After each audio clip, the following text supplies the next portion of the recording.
మళ్ళీ ఈ రోజు సీట్ల పెంపు పేరు మీద మళ్ళీ కొత్త డ్రామా చేస్తూ మహిళా రిజర్వేషన్ అని చెప్పి తీసుకొస్తా ఉన్నారు.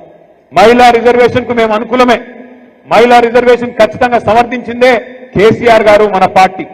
శాసనసభలో శాసన మండలిలో తీర్మానం చేసి కేసీఆర్ గారి నాయకత్వంలో మహిళలకు ఖచ్చితంగా చట్టసభల్లో 33% ఇయ్యాల్సిందే. మేము ఇక్కడ మార్కెట్ కమిటీలో ఇచ్చినాం, స్థానిక సంస్థల్లో 50% ఇచ్చినాం, మీరెందుకు ఇయ్యరు అని చెప్పి శాసనసభలో శాసన మండలిలో తీర్మానం చేసి పంపిందే కేసీఆర్ ప్రభుత్వం, బీఆర్ఎస్ పార్టీ. దాని విషయంలో ఇబ్బంది లేదు.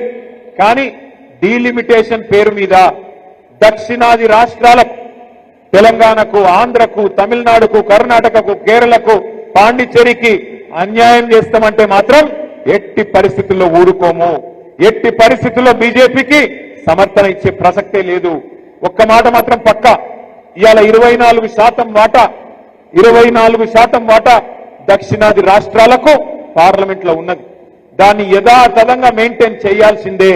లేకపోతే మాత్రం ఎట్టి పరిస్థితుల్లో తిరుగుబాటుకు, పెద్ద ఉద్యమానికి కూడా బీఆర్ఎస్ నాయకత్వం వహిస్తుంది. అవసరమైతే కేసీఆర్ గారే ముందుండి నడిపిస్తారనే మాట కూడా నేను భారతీయ జనతా పార్టీకి, కేంద్ర ప్రభుత్వాన్ని కూడా చెప్తా ఉన్నా.